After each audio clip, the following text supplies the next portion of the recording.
a continuación la palabra al diputado Cafiero y les reitero mi pedido de prudencia en el tiempo del uso de la palabra a todos los diputados que lo vayan a hacer. Muchas gracias. Gracias, presidente.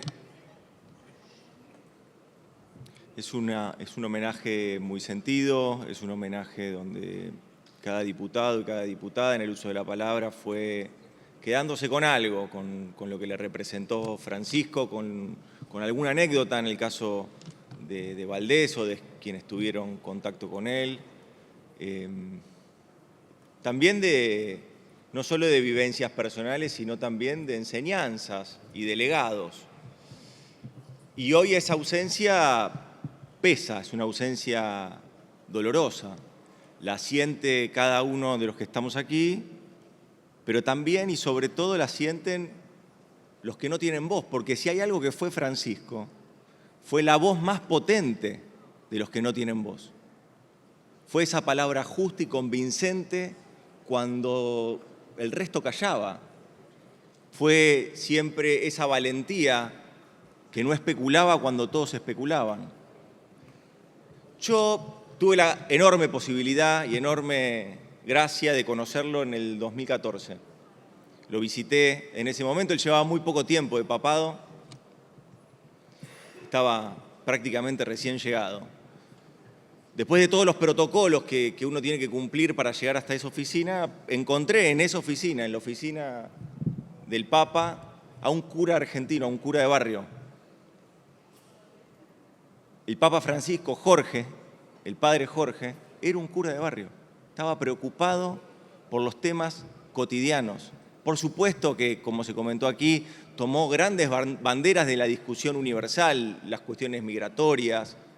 Se posó siempre con una palabra justa allí donde se debatía y se debate aún la dignidad humana, en los campos de refugiados, en las cuestiones vinculadas al cambio climático, es decir, hasta incluso terminó siendo una voz potente con respecto a los endeudamientos irresponsables que se hacen en los países y que quedan luego pendientes para los pueblos.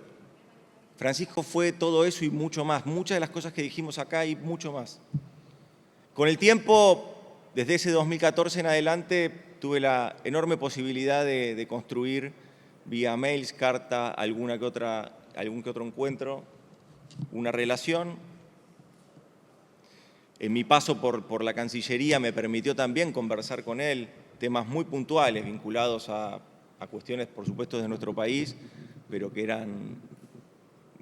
iban muy variadas, digamos, ¿no? Hago un poco de memoria, pero el 7 de octubre, por ejemplo, con el atentado que sufre en manos de Hamás, que sufre Israel, cómo eso lo conmovió, cómo él ayudó y me ayudó en ese momento, siempre con una palabra justa, siempre acercando soluciones, por ejemplo, a la evacuación de más de 1000 argentinos que estaban allí, muchos de esos niños y niñas. O también en el trabajo que se hizo de la Cancillería, por ejemplo, en ese mismo caso, a la hora de rescatar argentinos, ciudadanos y ciudadanas que estaban siendo secuestrados por Hamás. De esto y de muchas otras cosas que me guardo, por supuesto, para mí y que comparto habitualmente con mi familia, la calidez de esta persona. La última vez que lo vi fue en noviembre del año pasado. Tuve la posibilidad de conversar con él. Nuevamente me regaló con una enorme generosidad, me regaló un tiempo preciado, un tiempo precioso para mí. Sus frases, recuerdo ahí, la frase de Francisco siempre, por lo menos conmigo, tiraba frases y uno después con el tiempo las iba desmenuzando y las iba aplicando a diferentes realidades. Claro, nosotros venimos todo de la política, entonces todo lo que decía Francisco lo poníamos en código político. Hoy quizás, después con el tiempo empezás a pensar en otro tipo de abordaje. En ese momento me dijo, me acuerdo de su última frase, de una conversación que tuvo conmigo, me dijo: el tiempo es más importante que el espacio, la realidad es más importante que la idea y el todo es más importante que las partes. Por supuesto que uno con la cabeza política enseguida lo trata de llevar a una economía política personal y empieza a pensar dónde esa sabiduría encaja en las necesidades que uno tiene.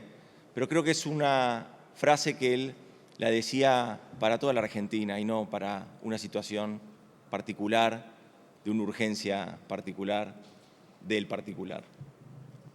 Yo creo que todo lo que digamos aquí siempre va a ser acotar al inmenso Papa que hemos tenido, al orgullo que hemos sentido, pero no quiero dejar de decir y aprovechar y agradecer a mi bloque que me permitió, somos un montón nosotros, como usted sabe, presidente, y todos querían hablar, y mi bloque me permitió hacer uso de la palabra, porque yo le quiero pedir perdón a Francisco, porque creo que no supimos construir el puente que lo traiga de vuelta a su tierra, y eso nos tiene que pesar, porque hoy celebramos que estamos todos juntos acá, pero llegamos tarde. Nosotros debimos haber construido ese puente, tuvimos una enorme cantidad de años para construir ese puente y no lo supimos hacer. Espero que a futuro esto sea una lección para todos y todas. Perdón, Francisco. Gracias, diputado Cafiero.